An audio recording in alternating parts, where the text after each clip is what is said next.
Latifi. A Ângela está aí, não? Ângela? Não? Não, pode deixar ali, né? Pode. Deixa que eu vou aí.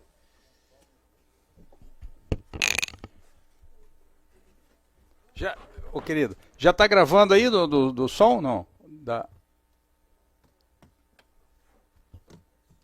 Já? Obrigado. Vou começar aqui então, tá?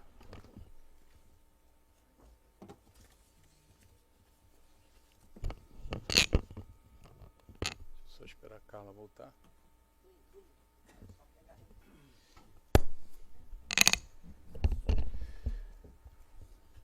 Senhoras e senhores, muito boa tarde, sejam muito bem-vindos ao primeiro seminário da Comissão de Ensino Jurídico com o tema Desafios e Perspectivas do Ensino Jurídico no Brasil. E nós estamos iniciando agora o nosso segundo painel. Nós tivemos o primeiro painel na parte da manhã, justamente com a solenidade de abertura. Todos aqueles que também estão nos assistindo pela internet, sejam muito bem-vindos. Eu vou já imediatamente passar então a palavra à doutora Carla Dolezel, que juntamente com o doutor Carlos Eugênio vão abordar o tema a centralidade do processo civil na formação jurídica e seus reflexos na efetivação dos direitos fundamentais. Então, desde já eu queria agradecer a doutora Carla, que é reitora da FIURJ, agradecer também a presença aqui do Dr. Simão Asnar, que é o chanceler da FIURJ, e também ao querido amigo, querida amiga também, a professora Carla, e o querido amigo professor Carlos Eugênio. Então, sejam bem-vindos, podem utilizar do tempo regulamentar para cada um, que já foi computado 15h15, tá? Muito boa tarde a todas as pessoas presentes. É uma honra estar aqui nesta tarde com vocês, tratando de um tema tão importante como o ensino jurídico no Brasil. Em primeiro lugar, eu quero agradecer ao presidente, Dr. Cláudio Carneiro, por esse convite, por essa oportunidade de conversarmos hoje sobre tão relevante tema. Quero também aproveitar e saudar a doutora Carla, doutora Ângela Mendes, doutor Augusto Moutella, presidente da Comissão do Terceiro Setor, meu colega aqui de faculdade, dos bancos escolares, né, de vida, de amizade, de trabalho, professor Carlos Eugênio Pereira, e também o querido doutor Latifi, que eu tive a honra de ser professora e que hoje vejo aqui com muita satisfação. Então, uma boa tarde a todos. Eu penso que o tema é extremamente relevante. O ensino do estudo do processo civil, hoje, nas faculdades e nas universidades, ele carece de grande relevância e importância, e que seja lhe dado muita atenção, pois é muito importante quando a gente sabe exercer o direito do nosso cliente. Mas como nós estruturamos, professor Cláudio Carneiro, a primeira parte vai ser apresentada pelo professor Carlos Eugênio, e eu entro então no segundo momento para a complementação. Então, nesse momento eu passo a palavra ao doutor Carlos Eugênio para iniciar a exposição. Boa tarde a todos, é um prazer, uma honra. Boa tarde, professor Dr.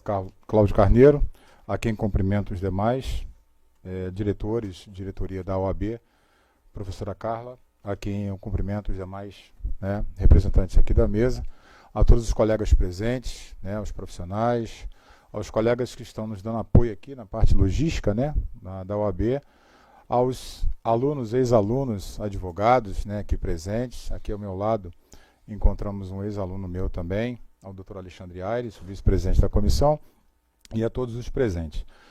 Começar dizendo que, claro, que é um prazer e uma honra estar aqui muito grande, e dada a relevância do tema.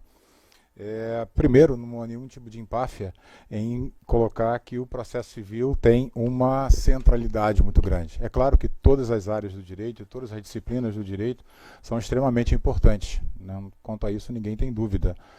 Mas por que a questão do processo civil? Ao longo desses quase 30 anos de advocacia e 22 anos de prática docente no ensino superior, nos pegamos por diversas vezes observando que os alunos eles têm uma dificuldade muito grande na questão do direito processual. Então, o direito material, né, é o quê? O que eu tenho direito? E o direito processual é como eu vou buscar esse direito. Não raro, nós temos aí, às vezes, na prova da OAB, uma dificuldade muito grande, né, no que pertine à questão das peças processuais, a prática processual. Isso, ao longo dos anos, né, vem sendo evidenciado porque há uma dificuldade muito grande do profissional, né, chegar ao mercado de trabalho sabendo fazer uma boa petição inicial, ou fazendo uma defesa muito bem feita, muito bem elaborada, muito bem fundamentada, ou fazendo um recurso, né, que seja também, ou até mesmo uma petição intercorrente dentro do processo. Isso é muito notório, isso na prática, né, nós observarmos isso. E esse tema, na verdade, veio exatamente para isso. Você, dentro do curso de Direito, né, nós, os mais antigos, nós estudamos aí no início da década de 90, né, 30 e poucos anos atrás, era uma formação diferente do que é hoje. Né?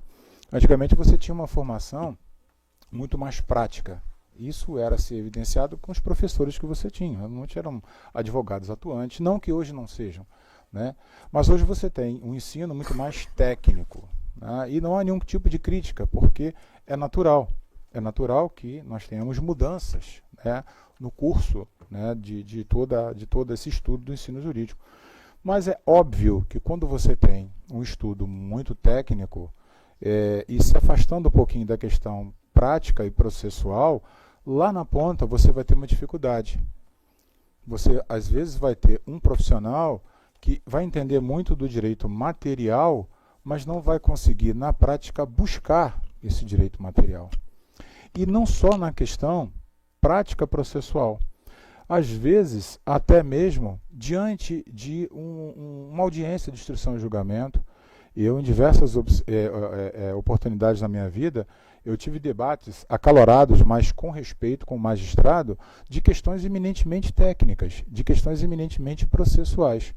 E às vezes, quando você deixa, né, de passar num determinado momento e falar, excelência, com todo respeito, né, o procedimento não pode ser desta forma, você, de alguma maneira, você acaba vilipendiando o direito do seu cliente.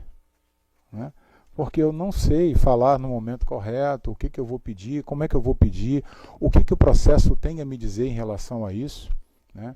Eu tenho um orgulho muito grande de ver aqui, né, alguns alunos aqui presentes, tá ali, todos aqui presentes, né? O próprio professor Latif aqui ao meu lado foi meu aluno, assim como foi um da professora Carla e do professor Simão. E eu sempre falei com os meus alunos o seguinte, né, vocês têm que ter o hábito de leitura, vocês têm que ler a legislação, vocês têm que entender que vocês precisam entender como funciona a questão procedimental. Eu falava agora há pouco com a minha ex-aluna e agora colega de profissão, Karen, a respeito de um processo. Estamos ali conversando, batendo a figurinha antes de começar, e ela está falando sobre uma sentença, sobre a forma como é que ela vai recorrer, como é que ela faz. Isso é muito importante. Né? Como professor de processo civil, e aí, professor Cláudio, eu reitero, não há nenhum tipo de empáfia de falar que o processo civil é mais importante que o direito constitucional, que o direito tributário, não é nada disso, pelo contrário, mas todos nós, como operadores do direito, nós temos que entender de procedimento. Não adianta você só entender da questão do direito material. E há uma responsabilidade muito grande, a professora Carla vai obviamente, concluir essa fala, da questão que envolve as instituições de ensino superior. Né? Trazer essa questão prática, porque é um erro muito grande de falar que somente aquele aluno que vai querer, na escola de Direito, né, dentro do curso de Direito, ser advogado, que precisa saber de processo civil. Muito pelo contrário. Quando você vai fazer um concurso público, quando você vai tentar a procuradoria de um município, uma procuradoria autárquica, a defensoria pública, a magistratura, o próprio Ministério Público, você precisa de saber procedimento. Claro, de outras áreas, mas você precisa saber de procedimento, de processo, de rito. E o que nós estamos vendo hoje é uma dificuldade muito grande, uma carência nessa questão que envolve a questão processual. Né? Então, lá atrás, a impressão que eu tenho, que de quando eu era aluno, né, acadêmico aqui do direito, eu lembro que nós tínhamos uma carga muito grande de processo civil. É claro também que nós tivemos uma modificação muito grande em relação ao que é hoje. Hoje o profissional do direito ele tem que ser multifacetado. Ele tem que entender daquilo que nós chamamos de MASC, né, os métodos adequados de solução de conflito.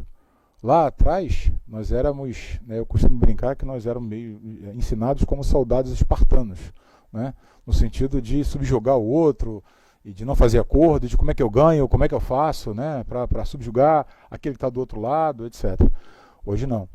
Hoje o profissional do direito, né, sobretudo aquele que é operador do direito, ele tem que saber, obviamente, dos métodos adequados de solução de conflito. Mas ele precisa entender como é que funciona isso, como é que funciona uma conciliação, o que é uma audiência de instrução de julgamento, o que é uma audiência de conciliação, está lá no artigo 334 do Código de Processo Civil. E, infelizmente, né, essa deficiência, né, de um modo geral, ela vem porque ao longo do tempo, e não é nenhum tipo de crítica a instituições de ensino, mas é natural que assim ocorra, né? Às vezes os programas eles são modificados, né, por dificuldade, por interesse das próprias instituições, que diminui às vezes as questões processuais, procedimentais. Isso, lá na frente, quando o aluno for fazer a prova de aferição da OAB, ele vai ter uma dificuldade, porque ele vai estar na presença, né, lá do aferidor e vai ter que fazer uma peça processual. Ele não vai poder levar o smartphone dele, ele não vai poder levar o iPad dele para pegar uma inteligência artificial. E isso é um outro assunto que nós temos que discutir também. A sociedade precisa discutir. Nós não podemos simplesmente, né, achar que a inteligência artificial, né, ela não vai. É um caminho sem volta. Então, o profissional do direito ele tem que se adaptar a isso. Até para que você possa entender, né, como é que eu posso utilizar essa ferramenta, né, de uma forma, né, mais importante para mim. Que não seja simplesmente ela me substituir, mas ela me auxiliar. Mas para isso você tem que ter conhecimento, né? Então o objetivo maior, né, dessa questão, quando a gente fala da questão da centralidade do processo civil, é você buscar o interesse do seu cliente. Um grande amigo meu disse uma coisa para mim uma vez, infelizmente ele fez a passagem no ano passado, um grande amigo, ele disse o seguinte: Eugênio, a nossa profissão é muito bela, porque a gente faz justiça para alguém e a gente ganha dinheiro com isso. Ele tinha de advocacia mais tempo do que eu tenho de vida. Eu nunca tinha parado para pensar nisso. Então ele falava o seguinte, nós advogados, nós fazemos justiça para alguém e ganhamos dinheiro com isso. Eu nunca tinha parado para pensar nisso e ele tinha total razão. Né? De você fazer justiça para alguém e ainda ganhar dinheiro com isso. Né? Mas para que você vá buscar o interesse de alguém, você precisa saber, primeiro, se esse alguém tem o direito. Porque eu sempre ensino para meus alunos o seguinte, eles estão aí, eles são testemunhas disso. O direito não se inventa, né? O direito se descortina. Você descortina e mostra, isso aqui é o direito. Você não pode inventar um direito. Agora, como é que eu vou buscar esse direito? Eu tenho que saber de regras simples, regra de competência, qual é o juiz que eu vou, que tipo de petição eu vou fazer, e se eu souber a petição que eu vou fazer, quais os requisitos dessa petição. Isso tudo o aluno, infelizmente, né, ele acaba descobrindo, né, da forma pior possível na hora que ele vai para o mercado de trabalho. Aí ele chega muitas das vezes com uma deficiência muito grande. Então ele tem essa dificuldade. Primeiro para passar na prova da OAB, né, e tal, ele fica com essa dificuldade. Segundo, ultrapassando essa fase, né, da prova da OAB, ele tem uma dificuldade muito grande depois quando ele chega no mercado de trabalho. Não raro, né, está aqui o Leonardo, está aqui a Ana e vários outros colegas que são professores e também advogados brilhantes. Nós recebemos ligações, mensagens de alunos, poxa, professor, estou com uma dúvida aqui em relação a uma ação, que ação é essa e tal. Então isso muito provavelmente também de alguma coisa que ficou para trás. Eu como professor de processo civil, teoria geral do processo, né, recursos e tal, eu sempre busco ter um cuidado de trazer para a sala de aula exemplos de coisas que já aconteceram comigo, ou coisas que eu vivenciei. É a melhor forma que você tem, de alguma maneira, de você ajudar o seu aluno. É claro que tem a questão do conteúdo, é claro que tem a questão das avaliações. Nós não podemos, né, no curso de graduação, nos afastar disso. Mas essa questão dos exemplos. Mostrar aquilo que você fez e que não deu muito certo. É claro, a gente não vai contar só vitórias também, né, tem que contar aquilo que deu errado, para que o aluno possa, de alguma maneira, né, esse aluno que é um graduando lá em Direito, entender como é que ele vai buscar isso. Então, basicamente, professor Cláudio, não querendo delongar muito, o objetivo desse tópico é demonstrar que a questão do processo civil, a centralidade do processo civil, é no sentido de que você tem que entender de procedimento para que você possa buscar o interesse do seu cliente. E nós temos lá no artigo 5º 35 da Constituição, o princípio da inafastabilidade, né, da jurisdição ou acesso à justiça. Não adianta eu saber que tenho acesso à justiça se eu não sei como é que eu chego. Nós mudamos, isso mudou muito, né, da Constituição de 88 para cá. Hoje em dia as pessoas estão muito mais conscientes de suas responsabilidades, conscientes dos direitos que têm, né, obviamente. Já tem um acesso muito grande, a própria OAB, né, através de todos os convênios que faz, as faculdades também, né, os núcleos de prática jurídica. Eu sou oriundo do núcleo de prática jurídica, né, a professora Ana também foi muito tempo coordenadora de núcleo de prática jurídica, que na minha concepção é o coração do curso de Direito. É ali que nós estamos forjando aquele profissional que em breve estará no mercado buscando, né, um direito que é fundamental, um direito de uma pessoa, é uma ação de alimentos, buscando uma tutela de urgência para uma pessoa que eventualmente não teve, né, o plano de saúde não autorizou uma cirurgia ou algo que o valha, uma ação indenizatória, né, alguma coisa nesse sentido. É muito importante e esse é o tema que nós nos propusemos a fazer, eu e a professora Carla, para dar mais ou menos um apanhado, né, daquilo que a gente vivencia, não só na questão, né, da docência, do ensino superior, né, e ela inclusive como professora e reitora da faculdade, e também advogada, mas sobretudo na advocacia, no dia a dia. Né? E isso impacta até na questão da duração razoável do processo, porque se você faz uma petição mal elaborada, eventualmente o juiz vai chegar e vai pedir para você emendar a petição inicial, e vai atrasar o seu processo.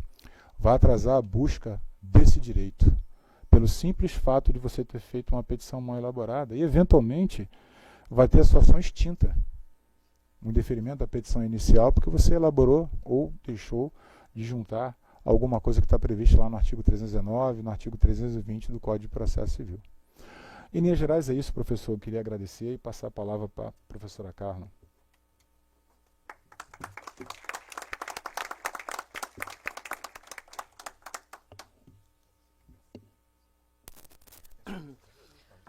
Muito obrigado, professor Carlos Eugênio, por essa primeira parte, né, da nossa exposição.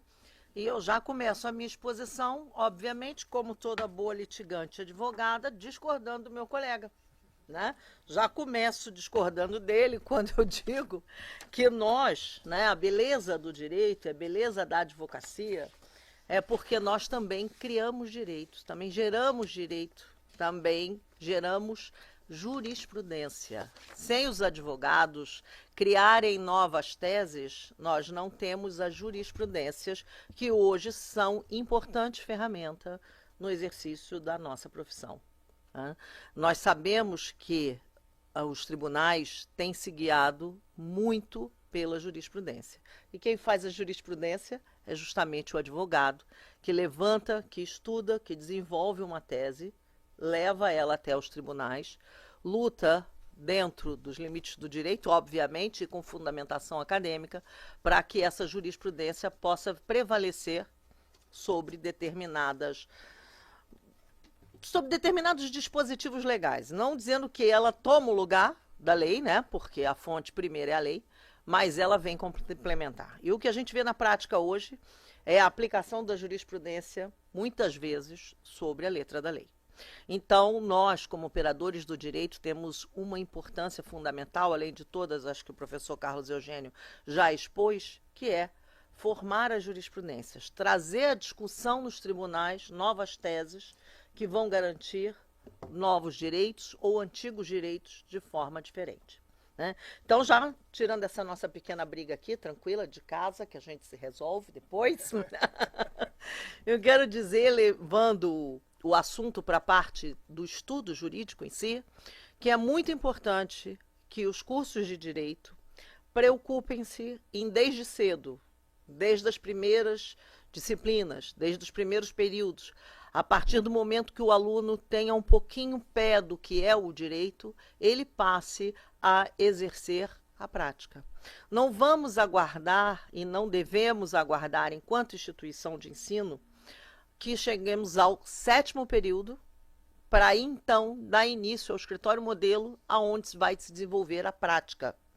É preciso que já a partir do 3º período, a partir dos primeiros contatos com o processo civil, né, com a disciplina de processo civil, o aluno passe a conhecer a prática, passe a exercitar a escrita, né, passe a utilizar a argumentação escrita que vai ser tão importante na hora de pleitear um direito. Nós sabemos aqui, todos, na sua grande maioria, advogados, que quando às vezes o cliente tem um bom direito, mas se o profissional não souber, né, seduzir, no bom sentido, o magistrado com a sua tese, com a sua escrita, ele pode terminar por não conseguir garantir ao seu cliente o exercício daquele direito legítimo.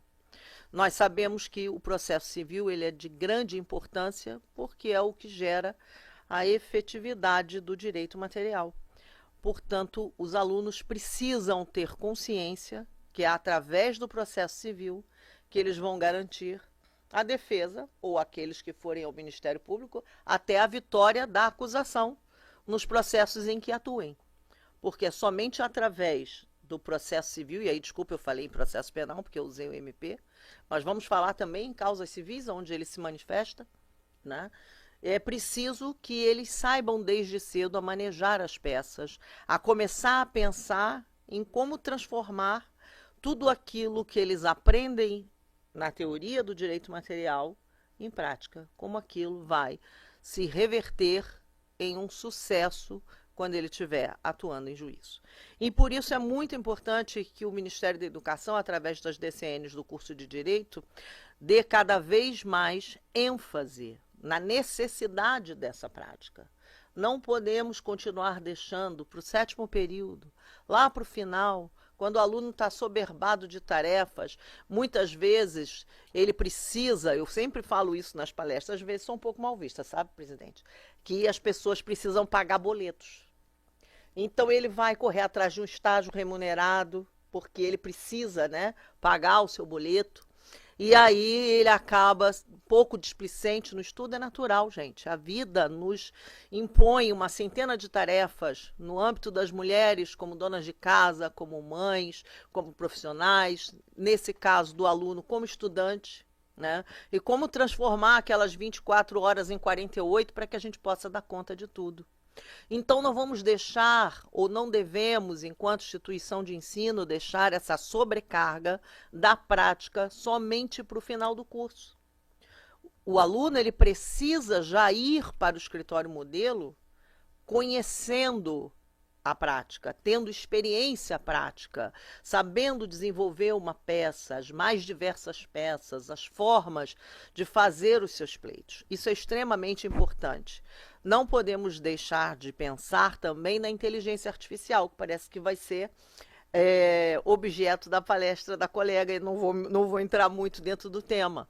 Mas hoje nós sabemos que a inteligência artificial está cada vez mais presente nos tribunais, né?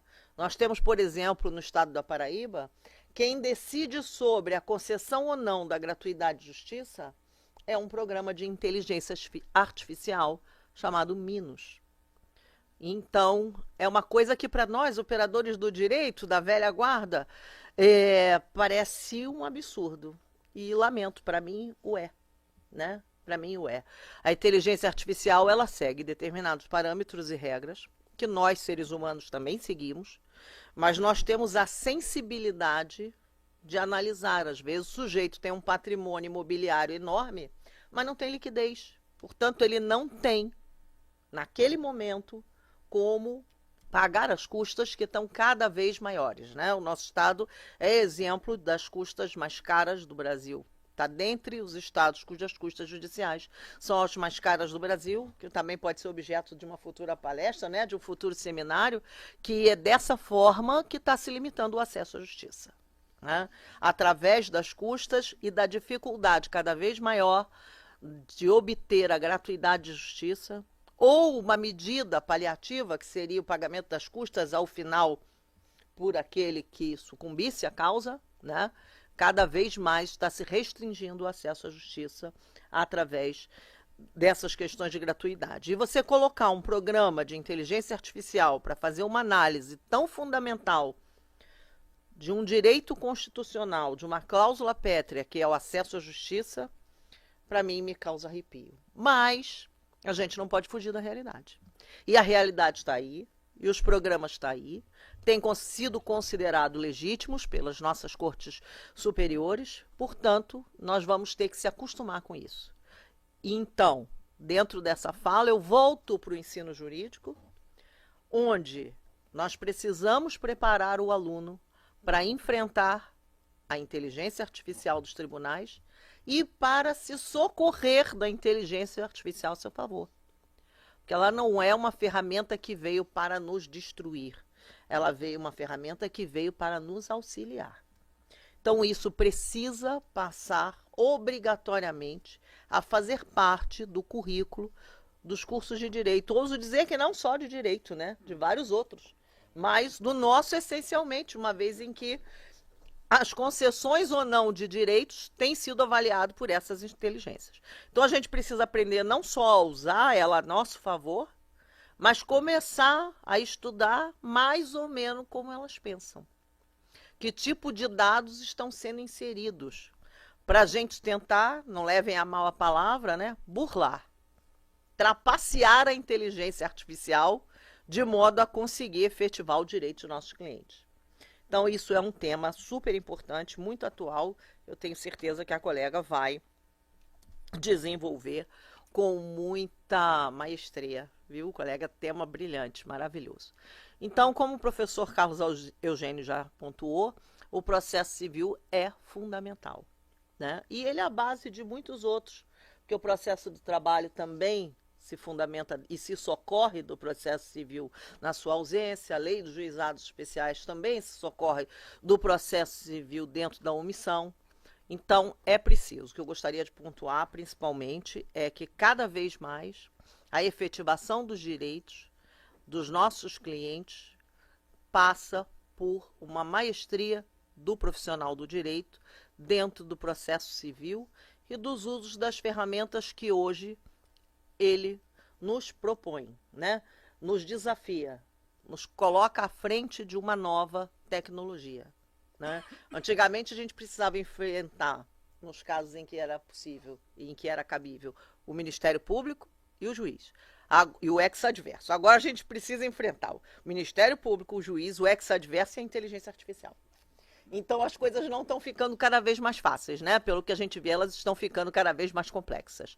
E dentro disso é preciso que as instituições de ensino entendam que não basta mais aquele currículo tradicional do direito, valioso, importante, que não pode ser afastado nem esquecido, mas que precisa ser aditivado. Não vou nem dizer reformulado. É aditivado com novas competências. E é preciso também que essas competências passem pela parte prática. Os alunos, só quando eles começam a desenvolver uma peça, é que eles começam a ter dúvida. Que peça, que caminho e como. Vou levantar uma pequena polêmica aqui. Já foi parte aí da mídia, na qual obviamente, não vou me manifestar pelo mérito, mas citar. Por exemplo, nós tivemos agora, na recente prova de seleção para a OAB, a questão do recurso da exceção de pré-executividade. Então, a exceção de pré-executividade foi uma espécie de recurso, de peça, que surgiu, eu ainda estava lá advogando, no meio de carreira ainda, e já faz lá muito tempo, lá se vai muito tempo, que a gente descobriu a maravilha da exceção de pré-executividade. E daí? Ela surge de quê? Ela surge de uma jurisprudência, né? Ela surge de uma tese levantada por um advogado, que foi capaz de pensar, não, peraí, eu não tenho que já oferecer um bem à penhora, isso aqui é nulo, isso aqui não pode continuar. Nós precisamos parar aqui, não é preciso que o meu cliente tenha um bem, né, dado em penhora, fique com a sua propriedade restrita, para depois, então, eu discutir a nulidade dessa questão. Daí a importância do aluno ter uma mentalidade, um ensino crítico, que leve ele a ser capaz, né, dentro da nossa bandeira e do tema do nosso tema, ser capaz, através do processo, gerar uma nova jurisprudência tão importante, que gerou uma espécie de recurso que foi a exceção de pré-executividade, hoje, né, conhecida, e com vários pareceres a favor de muitos juristas, ministros das cortes superiores e tudo, sobre a validade disso como uma resposta para a prova da OAB. Ou seja, não dá mais para ensinar o aluno simplesmente aprender processo civil tradicionalmente pelos artigos do Código de Processo Civil. Ele precisa ter uma visão mais ampla. A gente precisa passar a transmitir para o aluno uma visão de espectro mais ampla, né? Com mais consciência, com mais crítica, para que ele possa ter sucesso dentro da sua carreira. É fundamental. Nós precisamos cada vez mais desenvolver esse aluno, desde que possível, já no início dos seus estudos, para que ele tenha, então, capacidade de criar novas jurisprudências, de utilizar as jurisprudências já existentes a seu favor, buscar, e aí a inteligência artificial ajuda muito, né, nessas pesquisas, acelera cada vez mais as formas de pesquisa, desde que verificadas a sua veracidade, obviamente. Isso tudo faz com que tenhamos imensa preocupação, que seja difundido essa forma de ensino, cobrada e fiscalizada pelo Ministério da Educação, de todas as instituições de ensino, que cada vez mais vem se proliferando, né? Nós, do direito, passamos por essa explosão de cursos de direito e agora, né, não vou dizer para vocês pasmem, porque já é amplamente divulgado. O mesmo se passa com os cursos de medicina, né? Ano passado, só no estado de Maranhão, abriram 41 novos cursos de medicina, no estado do Maranhão. Pior IDH do Brasil. Não estou fazendo nenhuma crítica social, mas imagina quantos não abriram no Sudeste. Quantos não abriram no Centro-Oeste. Imagina a quantidade de estudantes. Isso vai fazer o quê? Isso vai fazer o preço da mensalidade cair. Ah, então quer dizer que mais pessoas terão acesso à carreira da medicina? Isso é um ganho, sem dúvida. Desde que isso também não faça com que caia a qualidade dos cursos de medicina, antigos e novos. Qualidade que já foi questionada numa prova de seleção, nos mesmos moldes da prova da OAB, onde 93% dos alunos foram reprovados, formandos de medicina. E agora nós vamos ter uma prova do Conselho de Medicina também para aferir a qualidade desses alunos que vão surgir, o que para mim é uma coisa maravilhosa, né? Eu sou daquelas professoras que não é contra a prova da OAB, é a favor de que a prova seja exigida em todos os conselhos profissionais, porque o que a gente vê hoje, infelizmente, é que as instituições de ensino passam por dificuldades e aonde elas vão reduzir os seus custos, no seu corpo docente. Então, cada vez mais, a instituição de ensino tenta não contratar um professor doutor, porque o salário dele é maior, já inclusive se propôs acabar com o adicional de qualificação, né? Isso era um projeto aí depois da reforma trabalhista. E então, vamos lá, vamos contratar um especialista, que às vezes é muito melhor que muito doutor, tá, gente?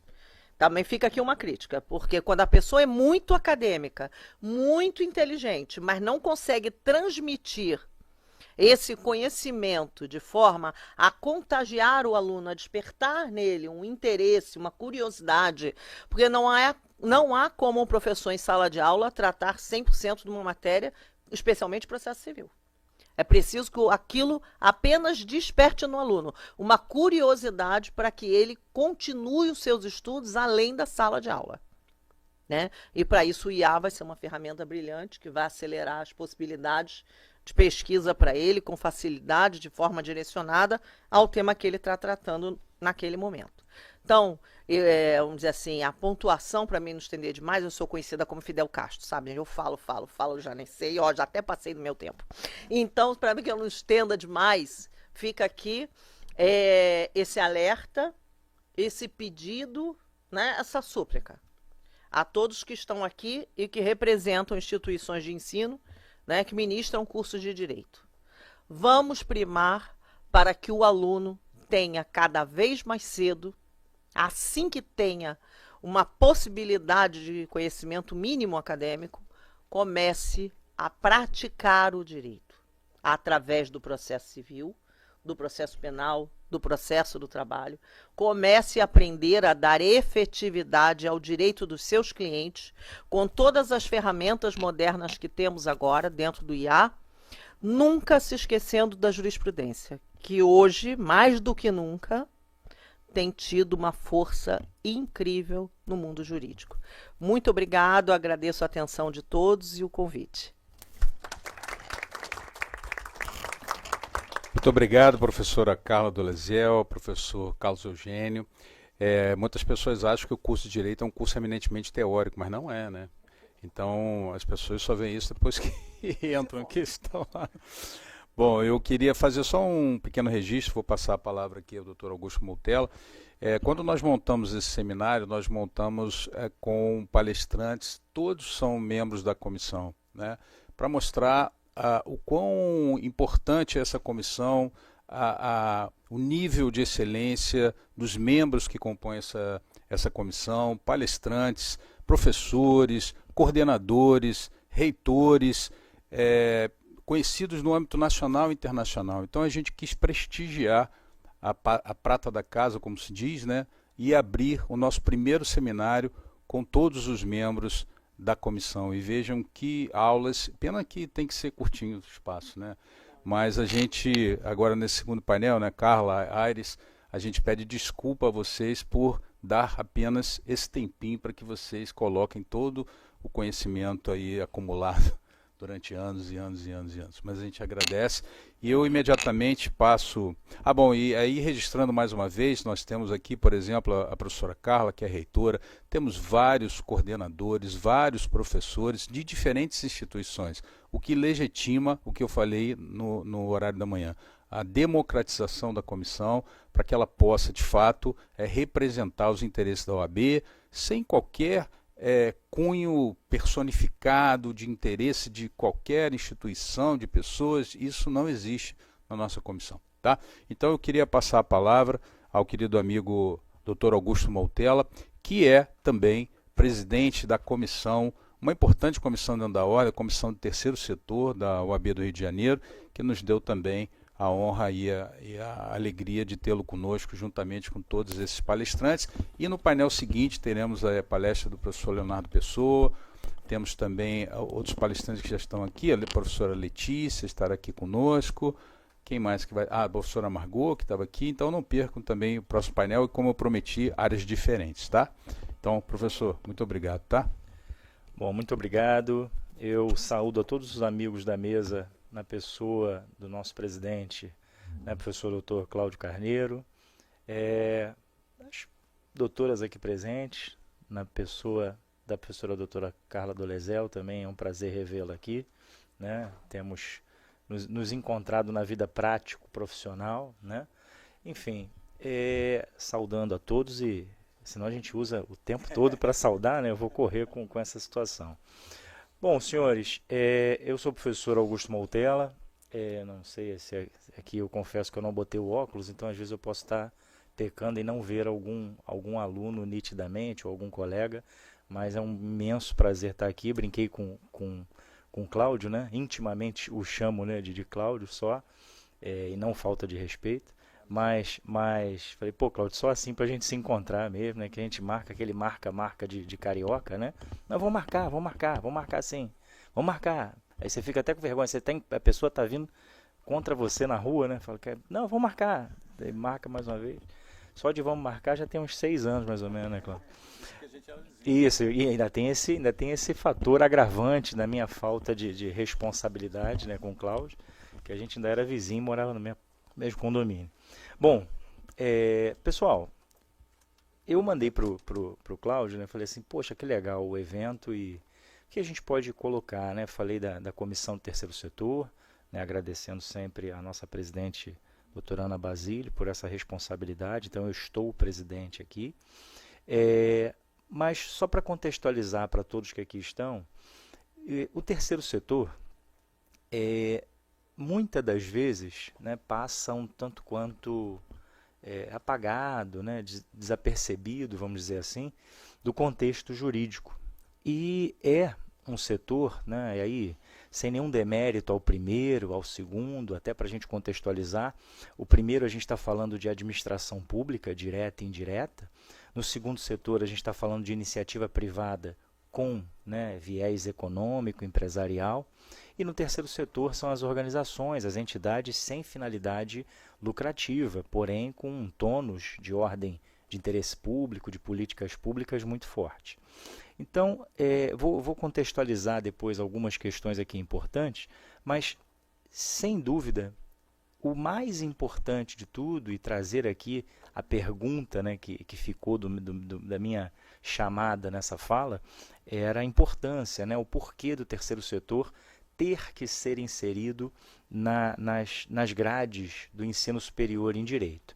Bom, fazendo aqui um tour na velocidade da luz, né, eu estou também no ensino superior há 20 anos, e com muitos conselhos aí do Cláudio, ele sabe disso, mas há 20 anos nessa seara, e a gente pôde, né, ocupar alguns cargos.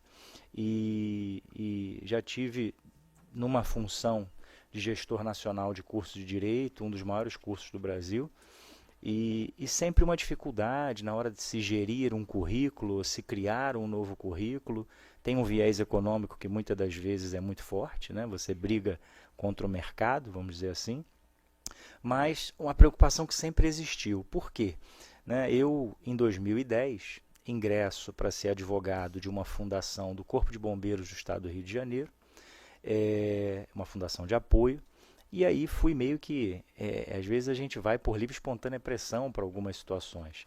Sou professor de Direito Administrativo há 20 anos, como eu falei, e sempre lidando, né, com essa temática de direito público, com as temáticas de direito público, com as relações atinentes à administração pública e os demais setores e as demais entidades.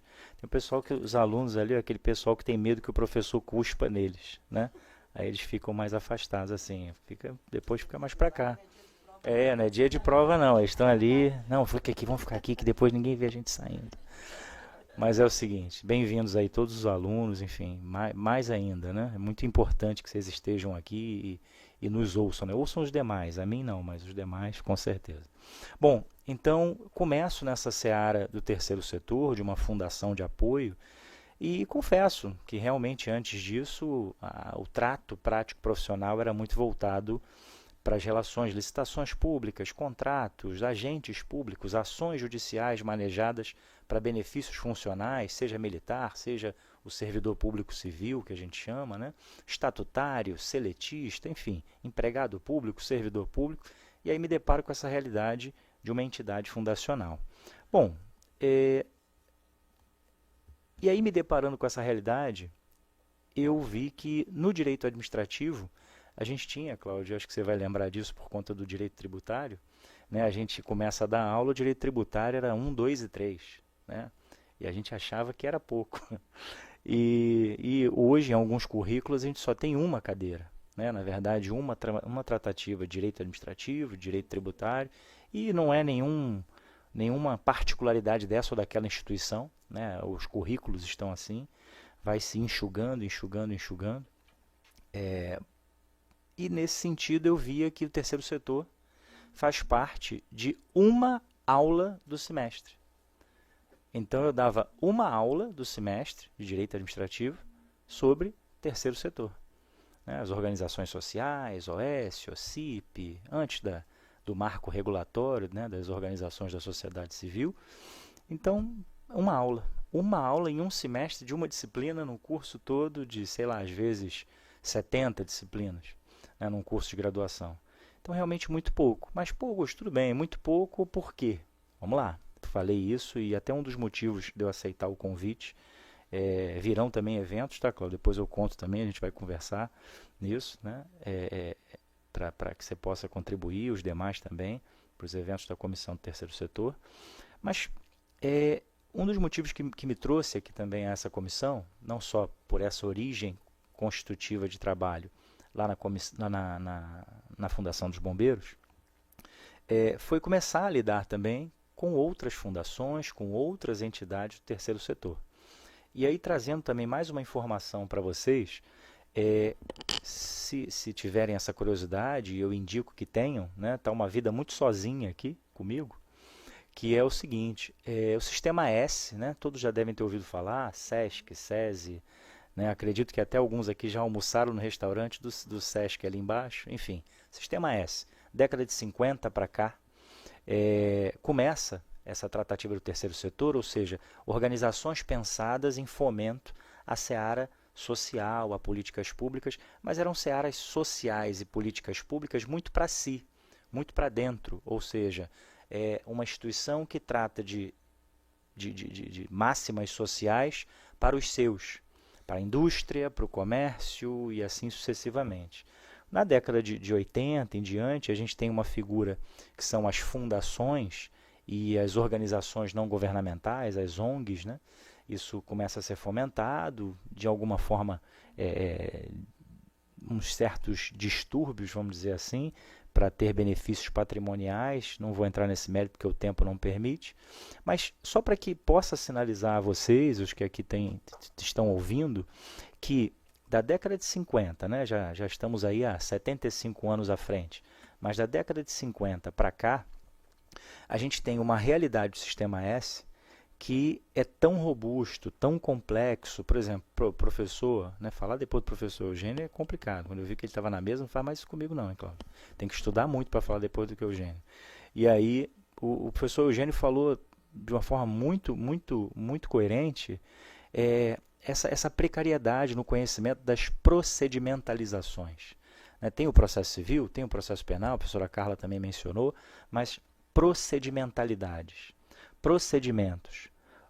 Já passei por diversos casos de magistrados, por exemplo, a gente está vivendo agora, Cláudio, anotem aí quem quiser, tem uma resolução nova de velamento do Ministério Público, que é a Resolução 300 de 2024. Olha só, em 2024 saiu uma resolução para melhor cuidar do trabalho que o Ministério Público Estadual tem que fazer de velamento, de cuidado, né, perante as fundações. Tanto que se mantém velamento, que é do Código Civil de 1916, porque foi uma palavra trazida por Rui Barbosa. Vamos botar velamento, porque não é controle, é cuidado. Então, sabiamente, né, só podia ser ele, Rui Barbosa. Então, eu tenho ali hoje uma resolução para melhor orientar o Ministério Público. Olha quanto tempo a gente ficou sem essa orientação. E aí o advogado, né, muito bom o que a professora Carla falou, a gente tem que dar o nosso jeito. Por exemplo, hoje eu estou cuidando de 2 processos de recuperação administrativa e financeira de 2 entidades fundacionais. Onde está escrito isso? A professora Margot pode me ajudar, inclusive, porque em direito empresarial a gente tem que fazer uma analogia fora sobrenatural, né? Que claro que qualquer bom professor de direito empresarial, como ela vai falar assim, Augusto, isso aí é uma esquizofrenia jurídica. Mas, de fato, a gente tem que fazer isso às vezes. Porque eu tenho organizações do terceiro setor que eu não tenho norma, eu não tenho legislação. Como é que eu cuido disso? Aí a gente hoje fala junto ao Conselho Nacional do Ministério Público, CNMP, clama, né? Eu faço parte da comissão, né? Comitê Permanente de Velamento, que fazem parte professores, membros do Ministério Público, advogados, justamente para trabalhar essas normas que vão balizar essas realidades. Então, assim, a gente clama, né? Claro que hoje eu estou nessa posição da Comissão do Terceiro Setor e só agradeço a oportunidade de estar aqui falando ao nosso presidente, mas eu chamo a atenção principalmente dos estudantes. Claro que quem já é formado também tem toda a liberdade de verter, né? de mudar, de repente, de caminho, como já aconteceu comigo, não mudar completamente, mas ter mais uma direção prático-profissional. Mas eu chamo a atenção, porque até em dados, né, a gente traz uma série de coisas, né, que a gente faz o dever de casa aqui, mas o tempo vai passando e a gente vai tentando lembrar de tudo. Mas só para vocês terem uma ideia, as entidades do terceiro setor movimentam, né, no Brasil por ano, e aí tem o estado do Rio de Janeiro, mas no Brasil por ano, a gente está falando de 120 a 160 bilhões de reais. Né? É um bom dinheiro. E isso, claro, tem um viés de políticas públicas. Hoje a gente tem um modelo no estado do Rio de Janeiro, que é atividades como saúde e educação. Gostemos dele ou não? Gostemos desse modelo ou não?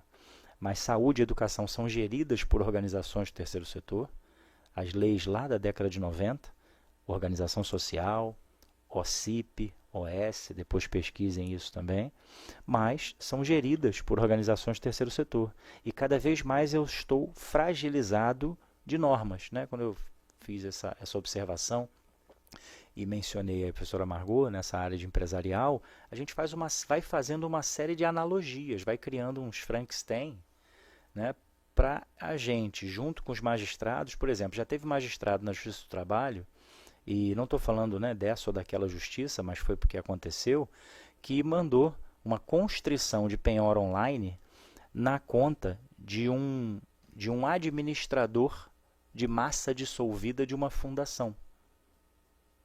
Que eu tomo cuidado, tá, professora Margot? Eu chamo de massa dissolvida, tá? Eu invento, mas eu invento com criatividade. Então, assim, massa dissolvida. Ele foi uma pessoa, só para que vocês entendam aí, principalmente os estudantes, um ex-militar, Cláudio, foi designado pelo juiz para gerir uma massa de uma fundação que estava sendo extinta. Tudo bem? Aí, o juiz lá da Justiça do Trabalho falou, opa, entrou alguém responsável por essa fundação, então. Penhora online, na conta dele. Nossa, o senhorzinho me ligou infartado, quase, de madrugada, R$250 mil. Aí a gente vai conversar, vai explicar o que está acontecendo, depois conseguiu reverter. Mas num primeiro momento, não se queria nem conversa. Doutor, recorre. Peraí, excelência, tá feio aí, excelência. Vamos falar rapidinho que dá pra gente resolver isso pra senhora aí, tá legal não. Então, assim, um longa-manos do juízo. Ele falou, Augusto, eu não sei nem que fundação é essa, eu nunca tive nada com essa fundação. Né? Minha mulher vai me botar pra fora de casa. Esse é o maior medo, Cláudio. Esse eu percebi, ele não estava mais preocupado com os R$250 mil. Bom, brincadeiras à parte, pessoal.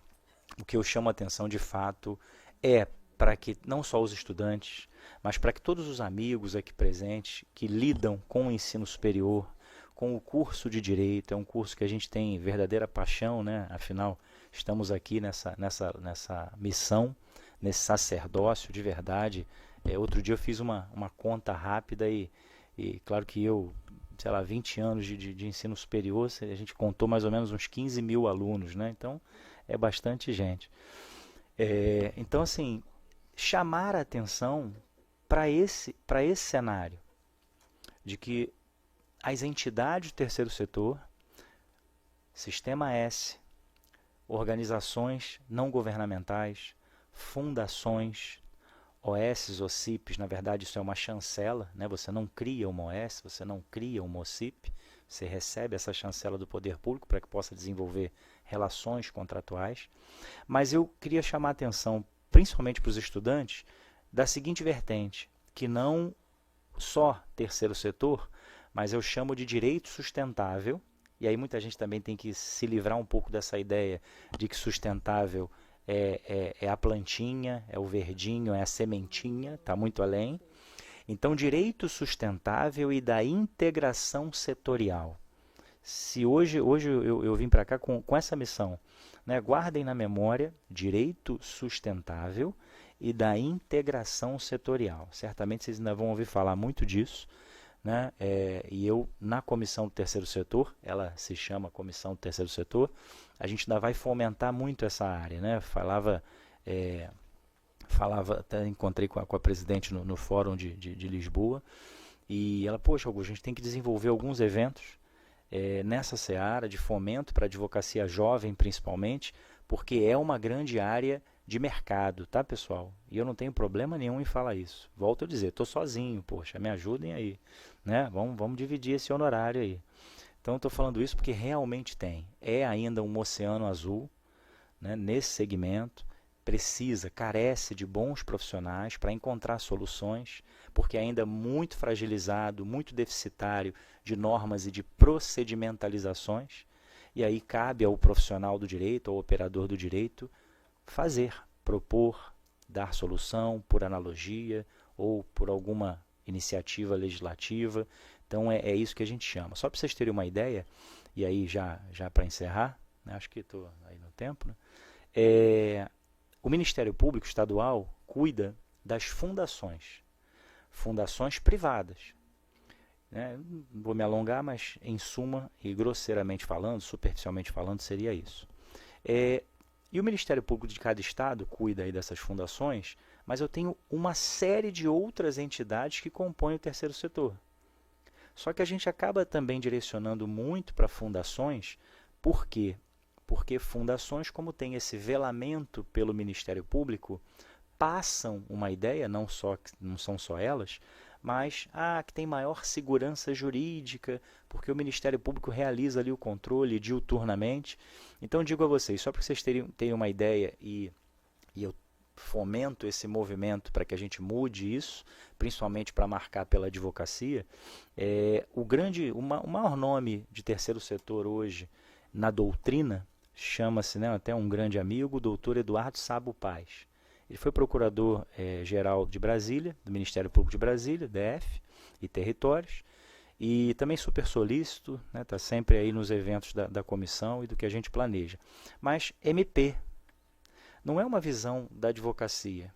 E até o 102, nesse contexto, nesse cenário, também é um outro promotor, inclusive promotor do Ministério Público do Estado do Rio de Janeiro, que é o Dr. José Marinho Paulo Júnior, que é um outro grande nome. Então precisamos de nomes da advocacia, para que tenham realmente um lugar de fala, para que criem uma identidade da advocacia, advogados, advogadas, para o terceiro setor.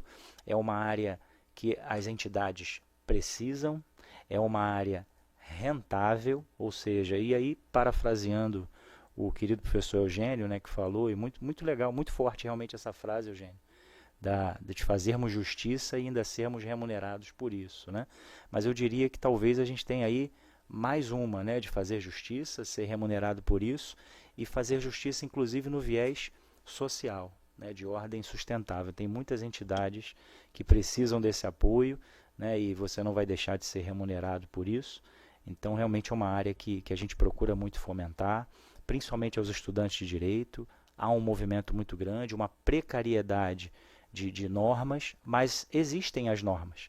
A Lei 13.019 de 2014, que é esse marco regulatório das organizações da sociedade civil, e tantas outras. A Lei da OS, Lei da OCIP. Digo assim porque eu sei que vocês vão dar um Google aí, então fica mais fácil de encontrar. Mas a gente tem uma série de legislações e elas precisam passar a integrar um pouco mais, ainda que seja uma disciplina só. Mas hoje, repetindo, o que temos é uma aula em um semestre do curso de Direito inteiro, né, lá do seu professor de Direito Administrativo. Se ele não deu essa aula, cobre, porque senão tu vai ficar sem nenhuma, inclusive, né, mas é uma aula de terceiro setor. Então, acho que conclamo aí aos reitores, aos membros aí das instituições de ensino superior, públicas e privadas, que façam isso. E aí, o grande finale, cereja do bolo. A imensa maioria das instituições que vocês estudam são entidades do terceiro setor. Tudo bem? Muito obrigado, presidente, e fico à disposição. Olha só, @Augusto Montella. Aluno tem que entrar no meu Instagram aí, senão não vai ganhar o certificado. Tô brincando. Muito obrigado, gente. Obrigado, meu amigo. Comissão Terceiro Setor, brilhantemente conduzida aí pelo Dr. Augusto Montella. Parabéns. Eu vou passar então a palavra à professora doutora Ângela Mendes para a sua exposição. Deixa eu ver aqui pode falar direto, professora Ângela, que eu até achar aqui que eu respondo um negócio, respondo outro, apago, mas pode falar seu tema, por favor. Claro. Boa tarde. Boa tarde, presidente e a mesa. Gostaria de saudar todos os colegas aqui dessa robusta mesa na sua pessoa e saudar aqui os convidados que eu vejo. Minha vista está um pouquinho embaçada, mas vejo o Dr. Doge lá e outros. Gostaria de saudá-los na pessoa da doutora Fátima. O meu tema, presidente, é exatamente esse: ensino jurídico e internet, os desafios do ensino na sociedade hiperconectada. É uma honra compartilhar aqui com vocês algumas reflexões que eu trago aqui, que trazem um grande impacto, um impacto profundo da internet e dessa tal sociedade hiperconectada na prática profissional, no ensino jurídico e na própria maneira como se constitui o saber no campo do direito. E para falar de internet, precisamos falar de sociedade hiperconectada. Por quê? Por dois motivos. Primeiro, porque vivemos o momento da chamada convergência científica. E segundo, porque essa convergência ela traz um elemento muito forte que é hoje a chamada IoT, ou Internet das Coisas. Então, a primeira sociedade convergência científica é o que a gente vê na prática. A partir de um exemplo, que eu não gosto muito de começar pelo exemplo, mas eu vejo aqui, inclusive, queridos alunos, então eu vou partir do exemplo.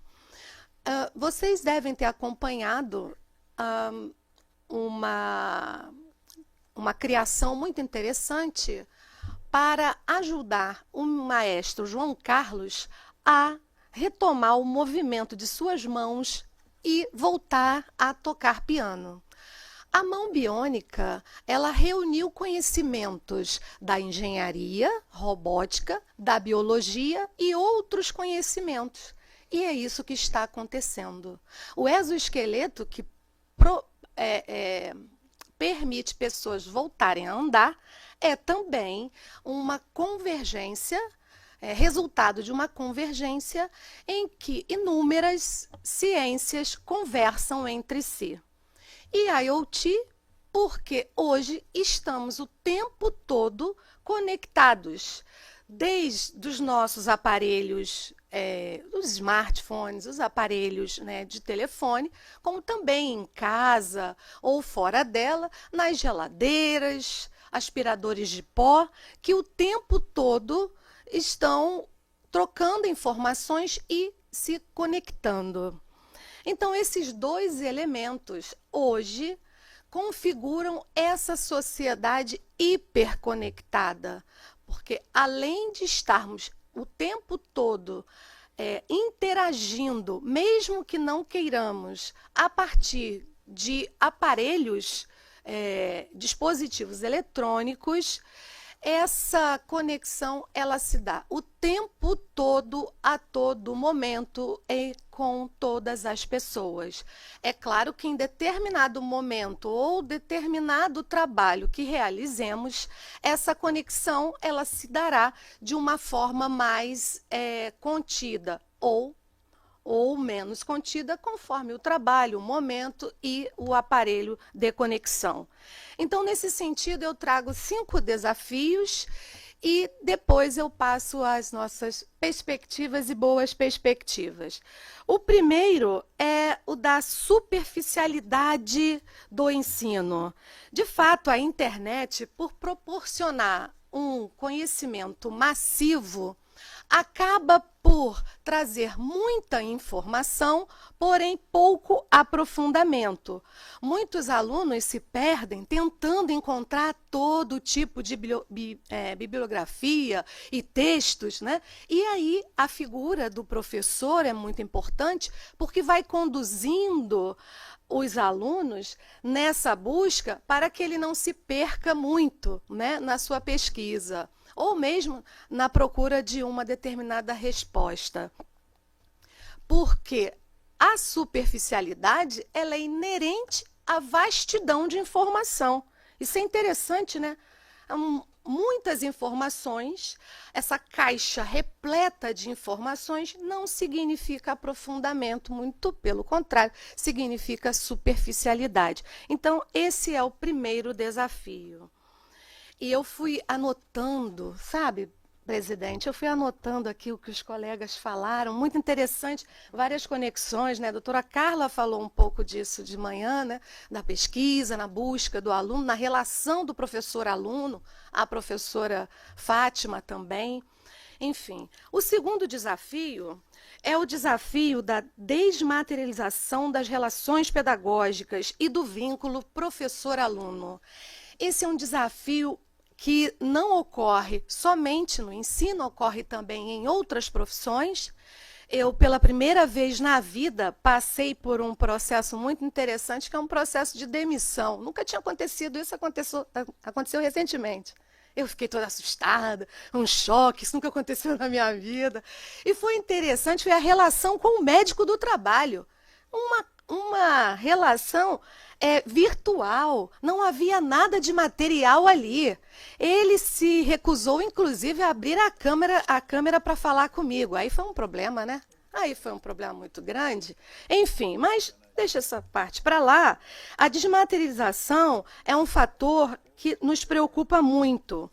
Há um estudo da USP relacionado, uma pesquisa para o INEP, em 2022, que mostrou que 38% dos alunos disseram que não conhecem seus professores, nunca viram seus professores. É claro que eu estou falando de uma determinada modalidade, né? Não estou falando do ensino EAD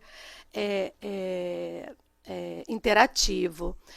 Mas isso é importante, isso sinaliza um problema grande, porque perdendo a presença, perdendo o visual, perdendo o contato, perde-se também, ou o risco é bem maior, de perder a sensibilidade.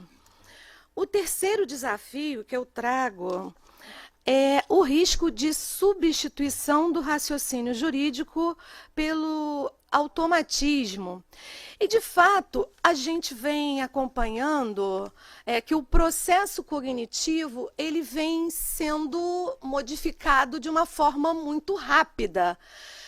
Mais recentemente, o que havia acontecido com os aparelhos mobile acabou tendo um aprofundamento muito grande por conta do ChatGPT e agora das plataformas, né, que utilizam a mesma dinâmica de interação com o usuário, DeepSeek e todos os outros. E isso acontece por quê? Porque há uma espécie de anestesia do conhecimento por conta de uma quase estagnação do processo de conhecimento. O processo de conhecimento, ele requer troca, ele precisa ser dialógico, senão não é processo de conhecimento, não é ensino-aprendizagem-ensino, mas somente ensino e olhe lá. E isso vem sendo cada vez mais reduzido, porque não há, inclusive, a contra-argumentação. E isso traz um grande desafio na própria formação jurídica, que acaba, em muitos casos, sendo terceirizada. E terceirizada para um ente muito estranho, né, a todos nós, que é um chat GPT, né, ou Alexa e qualquer outro dispositivo que vai nos fornecer uma resposta pronta para aquilo que buscamos, para as nossas dúvidas. O quarto desafio é o desafio da inclusão. É o desafio num país de desigualdades, embora muitas pesquisas tentem maquiar essa realidade. E eu falo isso com muita propriedade, porque eu sou de Nova Iguaçu, sou nascida no bairro de Boa Esperança, que fica lá para dentro de Nova Iguaçu. Eu preciso ainda pegar uma outra condução. Então, chegando em Nova Iguaçu, ainda é preciso deslocar para Boa Esperança. E quando eu era pequena, eu dizia que quando eu crescesse, eu jamais iria pisar na lama. Porque para ir para a escola, eu tinha que pisar na lama. Às vezes eu chegava com o sapato muito sujo, muito envergonhada, e eu ia limpar o sapato o máximo possível. Então, essa realidade de desigualdade mudou um pouco, até porque eu falei que eu não ia mais pisar na lama, e eu fui presidente da Associação de Moradores do meu bairro e calcei quase todas. As duas únicas que eu não calcei já eram ruas principais, porque todas as outras foram calçadas na minha gestão de presidente da Associação de Moradores. E de lá para cá, muitas mudanças aconteceram de fato, mas as dificuldades e a realidade ainda continua muito dura. Então, por conta disso, eu falo de maquiagem, sim, em relação à inclusão e, sobretudo, em relação à inclusão digital.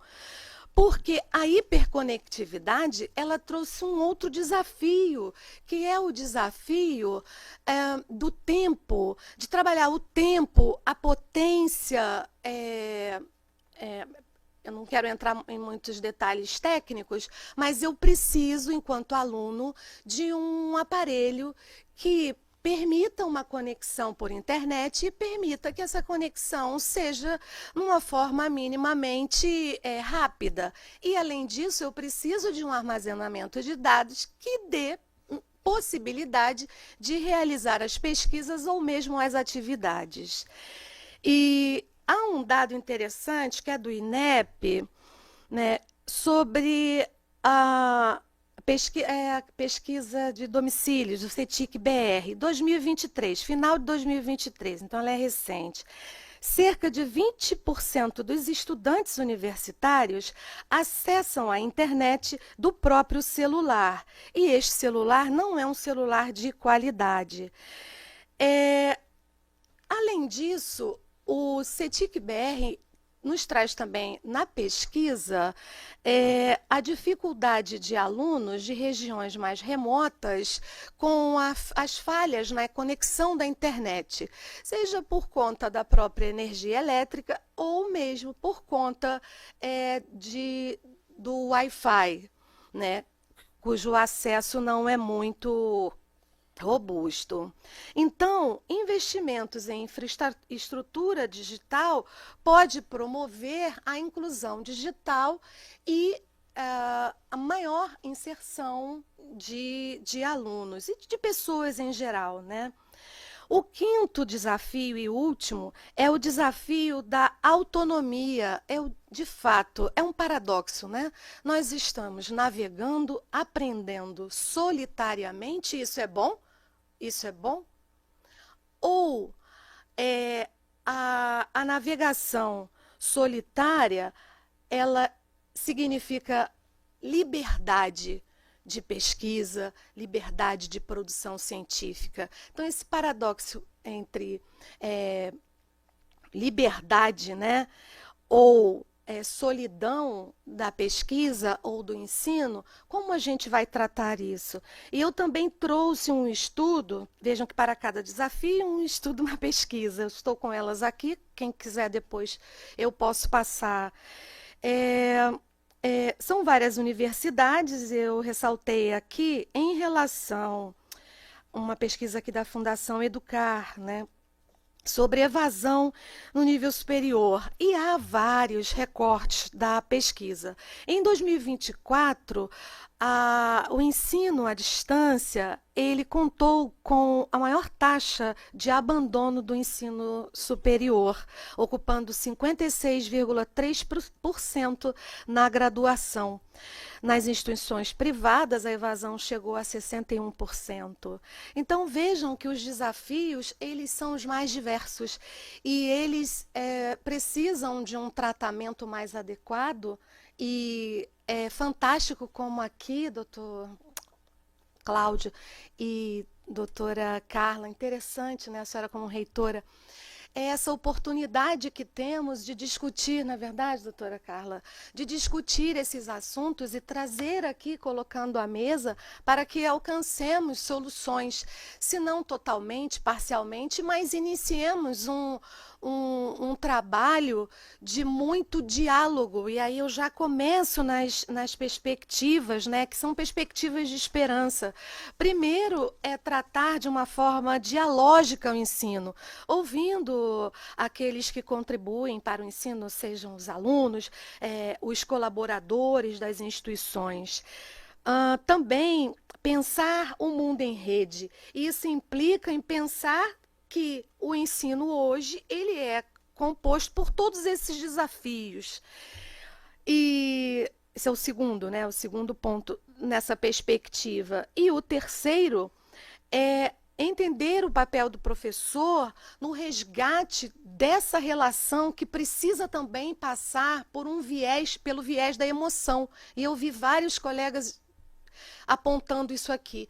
Esse viés da emoção é o viés do abraço. Por exemplo, quando o doutor Augusto aqui, né, mexeu com os alunos ali, brincou com eles, né, abraçando, trazendo-os para mais perto.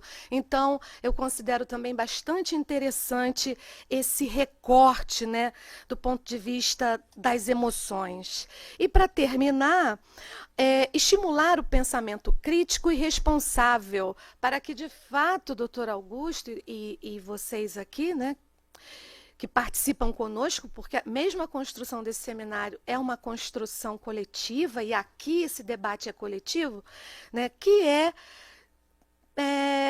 com a finalidade de preservar, né, a sustentabilidade do ensino jurídico e da formação jurídica.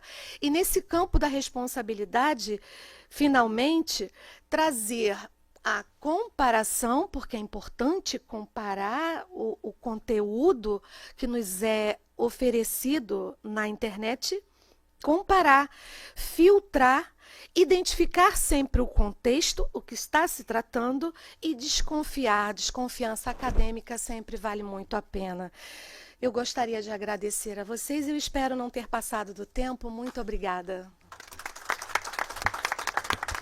Bom, pessoal, lindas aulas, né, de todos os palestrantes. Eu queria falar duas coisas. Eu esqueci de falar que a FIURJ, e nós estamos aqui com a reitora da FIURJ, a FIURJ é que está editando o nosso primeiro livro, né? Então a gente agradece aqui a FIURJ. No final do ano teremos um grande evento de lançamento do livro com os membros aqui da nossa comissão. E por último, eu queria falar que eu tenho um relacionamento com cada membro da comissão, né? Durante alguns com 10, alguns com 20, outros com quase 30 anos aqui. Então, assim, eu conheço cada um e eu queria que vocês conhecessem o potencial, a elegância, o conhecimento que cada um tem aqui para contribuir. Eu, por exemplo, a doutora Ângela, presidimos juntos a Escola Superior do IAB, que é do Instituto dos Advogados Brasileiros. Então, doutora Ângela, é um prazer tê-la aqui conosco, assim como também o professor Augusto, professor Carla, Eugênio, professor Latif, que vai falar em seguida, né? Então, eu queria fazer esse registro, que são profissionais da mais alta competência. Então, a prata da casa, literalmente, os membros da comissão são profissionais de grande excelência. E aí eu passo imediatamente a palavra ao querido professor Latif Neto. Prazer imenso tê-lo aqui conosco, viu? Obrigado, presidente. Uma boa tarde a todos. Começo, como todos, agradecendo a oportunidade de compor essa mesa, na pessoa do presidente Cláudio Carneiro, professor Cláudio Carneiro. E acho que vocês perceberam a minha responsabilidade de estar aqui, né? Porque todo mundo que falou antes de mim, eu dei aula para o Latif, Então, assim, eu tenho que falar direitinho, né? Porque senão a culpa é deles. Então, também se eu falar legal, a culpa é deles também. Mas, assim, ao mesmo tempo que eu tenho essa responsabilidade, percebam que eu tenho a honra e a sorte de tê-los como professores durante anos aí. Comecei lá no início dos anos 2000, inclusive. Então, o próprio professor Cláudio, a professora Carla, que já falou também, professora, como ela bem disse, assim como o professor Simão, que aqui nos assiste, o professor Carlos Eugênio, até há pouco tempo estávamos dando aula na mesma instituição, além, né, de professor. E aproveito também aqui para poder fazer menção ao professor Leonardo Pessoa, né, que também o encontrei na época de graduação, e, claro, costumo chamar de minha guru, né, a professora Margot Sartori, que ali está me filmando, a qual tenho muito carinho, ela sabe disso, e ela é culpada por muita coisa que acontece aqui, né. Então, muito feliz por estar aqui. O meu tema, né, o tema que eu me dispus a falar aqui, acho que já aparece para vocês aí, que é o impacto da reforma tributária no ensino jurídico. O professor Alexandre Ares, na parte da manhã, já iniciou o tema, então a gente vai até trocar algumas ideias aqui, que, como foi mencionado aqui, além de ser docente na área tributária, advogo na área tributária, então sou advogado tributarista, vivencio o direito tributário, e tenho muitas preocupações. Vou começar utilizando a palavra preocupação e depois obrigação, depois dever, ou responsabilidade. Mas preocupações quando a gente fala de direito tributário, né? Eu deixei algumas considerações para o final, mas eu vou antecipar até por questão de time, pelo que já foi dito pelos professores aqui, o Carlos e o Eugênio, principalmente quando falou do direito processual civil, né? E o clamor que o professor Augusto fez quando ele pede, né, um aumento de carga horária ali em relação ao terceiro setor. Então, eu compacto da mesma ideia para o direito tributário, que realmente teve uma carga muito reduzida nos últimos tempos e se mostra um direito, né, sou muito suspeito para falar aqui, acho que a mesa é suspeita, né, tenho 4 tributaristas aqui, se não me engano, para falar sobre isso, porque realmente é algo que impacta a todos nós, e não só operadores do direito, mas a sociedade como um todo, né? Então é muito comum o que eu escutava, né, o que eu escuto, na verdade, muito na graduação, a gente escutar assim, pô, não sabia que o direito tributário era dessa forma. Como é legal o direito tributário, né? Às vezes, quando a gente iniciava falando de direito tributário, pô, as pessoas torciam um pouco o nariz, né? Ah, é muito difícil, eu tenho que fazer conta, né? São aquelas frases prontas já em relação ao direito tributário, mas não é bem assim. Eu sempre falo, quem faz conta é contador. Começa por aí. A gente estuda a parte técnica, jurídica do direito tributário. Claro, a gente faz uma conexão em relação à contabilidade, né? E a parte, vamos dizer assim, vou utilizar o termo ruim disso tudo, é quem só pode ter oportunidade de falar isso para o aluno da graduação quando ele já está pensando em pagar o boleto e no exame de ordem. Porque ele vai ver o direito tributário lá no 9º período, 10º período, mais ou menos, sempre no final da faculdade. Então ele já tem uma mente formada para os outros ramos, porque ele já passou pelos outros ramos. Outro ponto, a gente não vê por aí um núcleo de prática jurídica de direito tributário. Vem direito civil, vem direito criminal, trabalhista, mas não vem tributário. E aí quando a gente chega lá no final, eu sempre fiz questão de fazer isso, até para provocar, para enxergar, né? E aí vem a questão do direito processual que o professor Eugênio mencionou, que no direito tributário nós utilizamos o Código de Processo Civil, né, dado algumas exceções, quando tem uma lei especial como a lei de execução fiscal, por exemplo.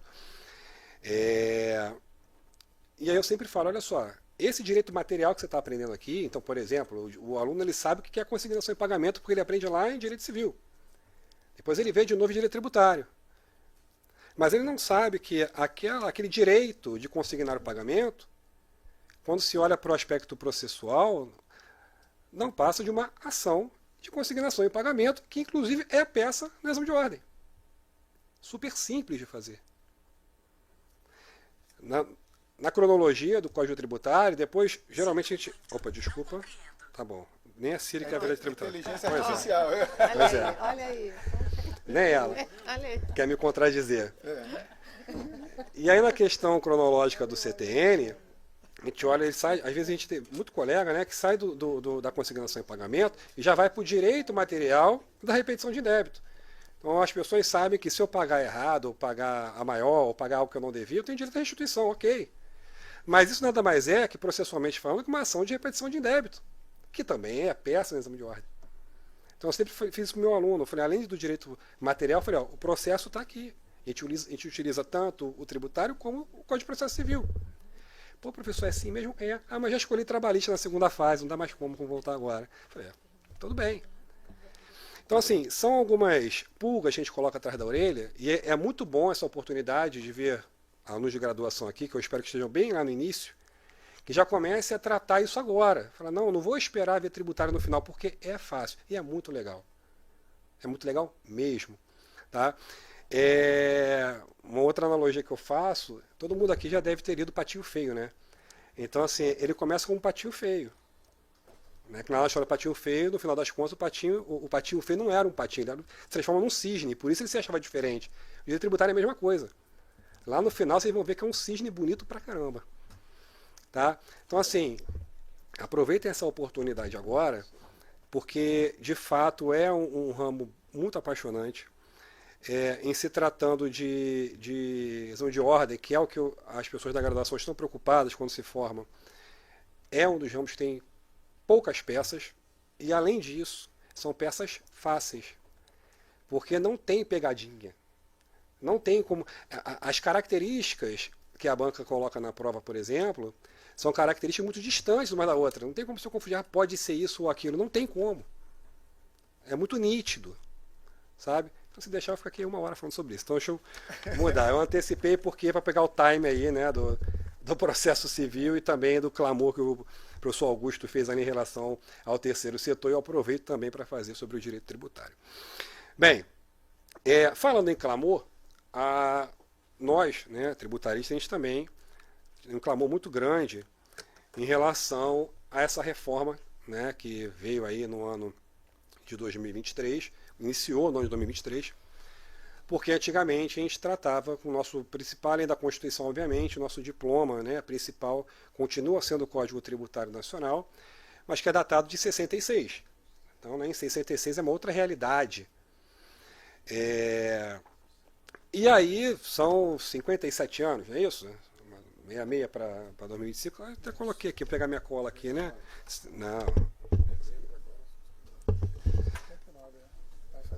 Não, mas é de 2023. A emenda veio em 2023, são 57 anos. Né? 57 anos aguardando essa alteração do sistema tributário nacional, porque a sociedade muda. Né? Assim como os outros diplomas legais também modificaram. O próprio Código Penal tinha crime de sedução, não é isso lá? Né? Se a gente mantivesse crime de sedução hoje, ia dar problema.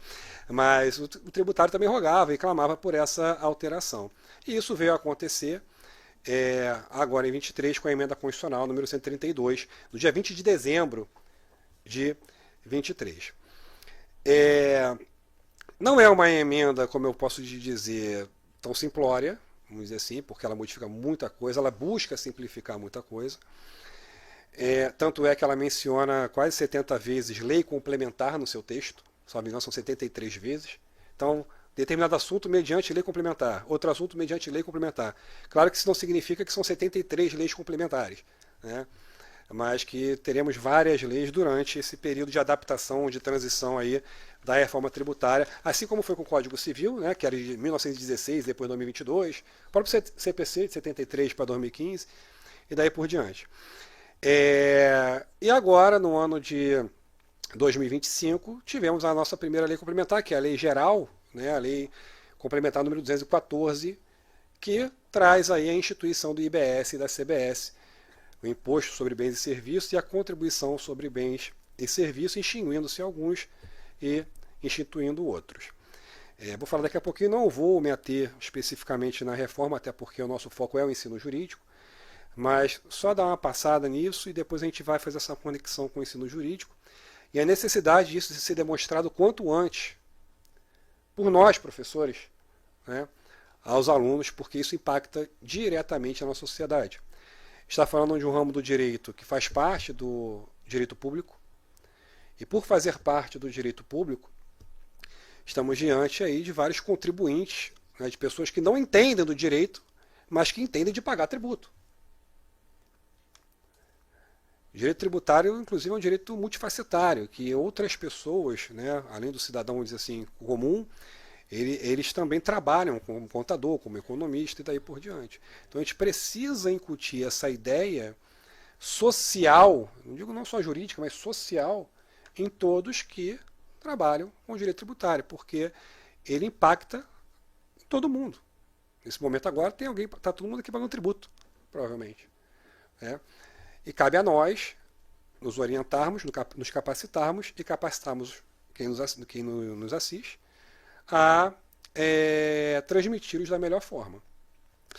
Bem, então a gente vem com essa, como eu disse, não é tão simplório, porque eu falei da emenda constitucional e depois a lei complementar agora de janeiro de 25, que vem com 544 artigos. Né? Então, assim, e muita coisa ainda vai ser modificada, a gente sabe disso, está bem recente, não tem nem um ano da lei. Então essa é a nossa maior necessidade. Bem, como eu mencionei, né, então esses são os três, a nova base constitucional e legal do direito tributário hoje. A gente permanece com a nossa Constituição, com a alteração da emenda, e a Lei Complementar 214 de 2025. Quais foram as principais alterações tributárias? A gente vai falar sobre todas aqui, mas assim, o que eu destaquei foi realmente a instituição do IBS e da CBS, e a extinção de outros, que daqui a pouquinho eu vou passar para vocês as regras de transição. Então, o maior arrecadador do Estado é o ICMS, o maior arrecadador do município em relação aos impostos é o ISS. Então nós temos agora o ICMS e o ISS transformados, vamos dizer assim, no IBS, de competência estadual e municipal. Tá? E as contribuições, no caso da PIS/COFINS, vão ser cobradas através da CBS, e além disso um novo imposto, que é o imposto seletivo. E aí muita gente fala, é mais o IPI. Né? O IPI ele tinha lá a característica da seletividade, mas agora nós temos no inciso 8º do artigo 153 da Constituição, um novo imposto que é voltado para a questão sustentável, para a questão da sustentabilidade. Né? Ou seja, quanto mais prejudicial ao meio ambiente e à saúde for, maior será a tributação. Na verdade, haverá incidência desse imposto chamado de imposto seletivo. Tá? Obrigado. Então essa talvez seja a principal, né, mudança, aí, o principal chamariz da reforma tributária. Bem, e aí o que eu queria mostrar para vocês, que é algo que já foi bastante discutido, e aí a gente chega até no ponto principal, vamos dizer assim, que são as regras de transição da reforma tributária. Tá? E a gente joga agora para o ensino jurídico. Primeiro é o seguinte, a emenda, ela traz para a gente como é que a reforma tributária ela vai ter a sua vigência. Ela não vem do dia para a noite, não sai do zero, vai de 0 a 100 no estalar de dedos. Então ela vai acontecer, já vem acontecendo, melhor dizendo, de forma gradativa. Tá? E aí, a gente tem o primeiro marco aí, primeiro ano, que é o ano de 2026, que a gente chama de período teste para o IBS e a CBS, tá? Com as alíquotas de referência. E aí eu vou confidenciar a vocês que, lembra, eu falei emenda constitucional de 20 de dezembro, que é 132, de 20 de dezembro de 2023. E lá em 23 eu tive uma conversa com algumas pessoas, entre elas o professor Cláudio, que está aqui para não me deixar mentir, né, professor? Eles falavam assim, isso só vai, a gente ouvia muito assim, isso só vai acontecer lá em 2026. Né? Tem um tempo para poder ver isso aí, é só lá em 26. Só que essa conversa sobre a emenda, quando ela foi publicada, parece que foi mês passado. Né? Parece que foi mês passado. E não, 26 está aqui, já é daqui a poucos meses, a gente está no final de 25. Então, a partir do ano que vem, nós já teremos alterações que já ocorreram, na verdade, mas assim, a produção de efeitos em relação a alterações da reforma tributária. Então tem uma corrida contra o tempo daquelas pessoas que falavam lá em 23, né, e é só em 26. Repare que em 26 a gente tem, na verdade, um sistema misto. Então a gente ainda tem o IBS, o IBS, a CBS, mas com a continuidade ainda do ICMS, do ISS, PIS, COFINS e tudo mais. Tem só a questão ali de equilíbrio de alíquotas. Quem é que está preparado para isso? Não sei. Uma coisa eu tenho certeza. Que quem ouviu professores, que nos cabe aqui, que estavam lá em 23 preocupados com isso, em transmitir tal conhecimento de forma prévia, está tranquilo hoje. É o tal do mar azul. Que é outro ponto que eu falo principalmente para o pessoal da graduação. É o mar azul. Eu não estou correndo atrás de todo mundo agora, não. A gente está começando do zero, basicamente. Tem muito tributarista, ou melhor, todos os tributaristas estão tendo que ter um novo conhecimento em relação agora ao direito tributário. Então quem começa agora já aprende o novo, não precisa aprender o que se passou, já aprende o novo. Tá? Talvez isso seja melhor ou pior, não sei. Né? Mas tem uma questão aí. Ao mesmo tempo, a gente fala aqui para quem já atua, para quem já é advogado. Que a gente escuta muito assim, eu sou advogado, eu navego por alguns ramos do direito, mas eu sempre gostei de direito tributário. A hora é agora. Está todo mundo recomeçando. Tem uma outra oportunidade. Também para quem já é profissional do direito. Tá? Então, em 26, a gente tem esse período teste aí. Em 27, teremos a vigência plena da contribuição sobre bens e serviços e do imposto seletivo, tá? E a extinção da PIS/COFINS. Depois, de 29 a 32, a alíquota do IBS vai aumentar gradualmente, enquanto a do ICMS e ISS vão diminuindo até, né, de 29 a 32 ali, de forma equivalente para não onerar, para não subir o total da alíquota. Não só uma compondo a outra.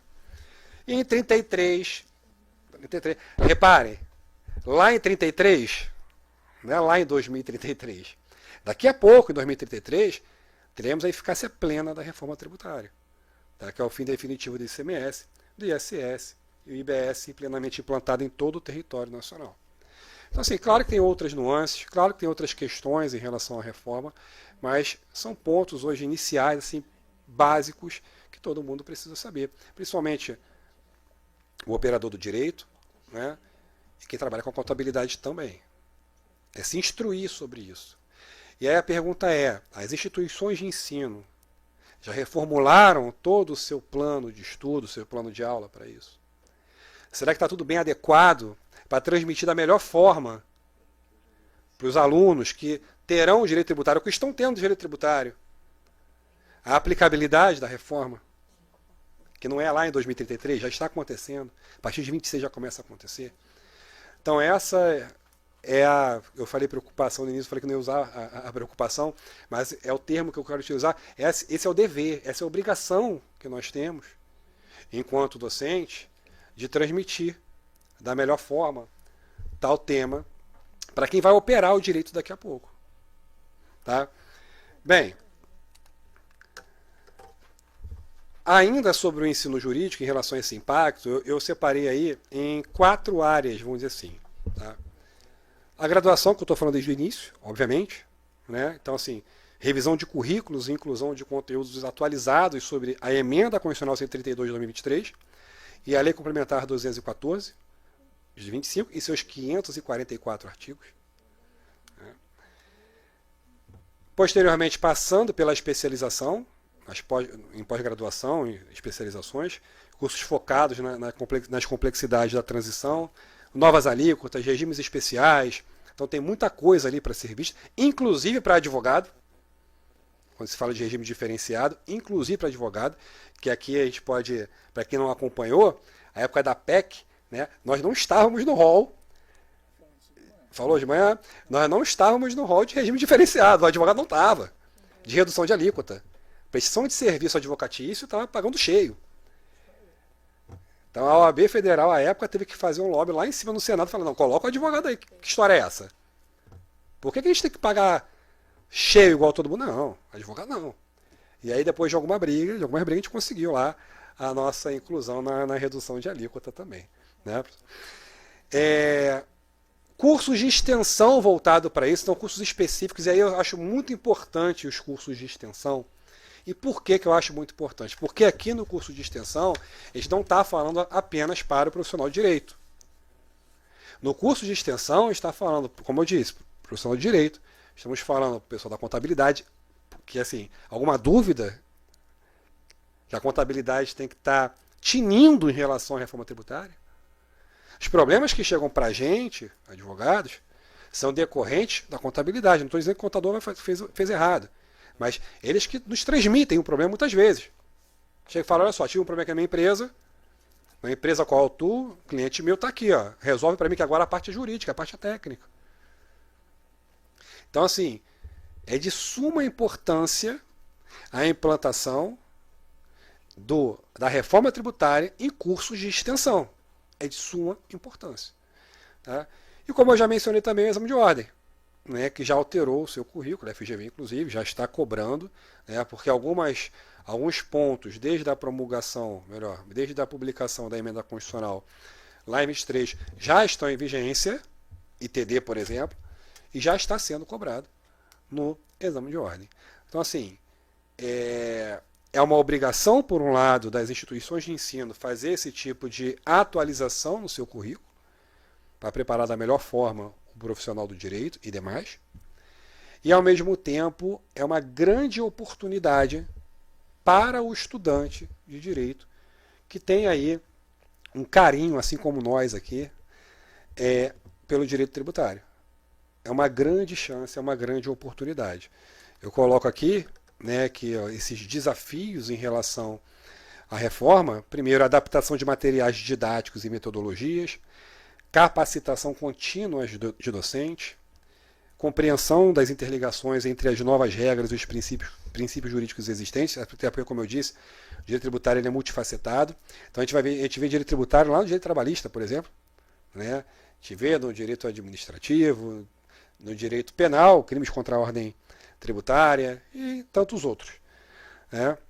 E aí, como eu disse, em relação às oportunidades, formação de profissionais mais completos e adaptáveis, novas áreas de atuação e consultoria jurídica especializada, que é um outro ponto que principalmente os empresários estão tendo uma consciência de procurar o advogado tributário de forma preventiva, de forma consultiva, né, sem que a gente precise aí do judiciário. E pesquisas inovadoras sobre os impactos econômicos e sociais da reforma. Como muitos sabem, o direito tributário ele decorre de um outro ramo do direito mais antigo, que é o direito financeiro, né, que muitos também têm na faculdade, o finanças públicas. E aí, cuja lei também é bem antiga, que é a Lei 4.320 de 64. Então, a gente também trabalha com arrecadação lá de receita, despesa, orçamento público, está lá na lei de 64. Então, assim, aproveitem essa oportunidade, aproveitem quem já está estudando, né? Melhor, os estudantes de direito e aqueles que já operam o direito, porque eu tenho certeza que, principalmente a partir do ano que vem, nós teremos aí uma grande demanda, vamos dizer assim, de pessoas de todas as áreas procurando o advogado tributarista. Tá? Então é isso que eu tinha para falar. Mais uma vez agradecer ao nosso presidente pelo convite, dizer mais uma vez que é uma honra compor essa mesa e me coloco à disposição, tá, para qualquer futuro esclarecimento aí. Muito obrigado. Muito obrigado, doutor Latif. Eu vou repetir uma frase que eu repeti de manhã. O orgulho de todo professor é ver a trajetória do seu aluno, né? Então, o Latif, tenha certeza, assim como outros colegas aqui que são professores, foram nossos alunos, tenha certeza que estamos todos muito orgulhosos da sua trajetória. O doutor Latif presidiu a Comissão de Direito Tributário na OAB da Barra da Tijuca, tendo a doutora Carla como vice-presidente, né? Então, assim, a gente fica muito feliz de ver o sucesso de vocês. Então, missão absolutamente cumprida com louvor, viu? Bom, eu queria só, antes de iniciar o próximo painel, dizer aos colegas aqui, principalmente os que estão nos seguindo pela internet, para seguir o Instagram da comissão, SEG, com C, né? Comissão de Ensino Jurídico.oabrj. E lá dá para acompanhar tudo, inclusive o seminário que depois vai estar disponível a gravação. Então, agradeço imensamente a todos que compuseram esse painel. A Iris e Carla querem usar a palavra? Doutora Carla, não? Então, a gente vai desfazer esse painel aqui e, em seguida, iniciamos para o terceiro painel do nosso evento, que vai ser ato contínuo, tá bom? Muito obrigado.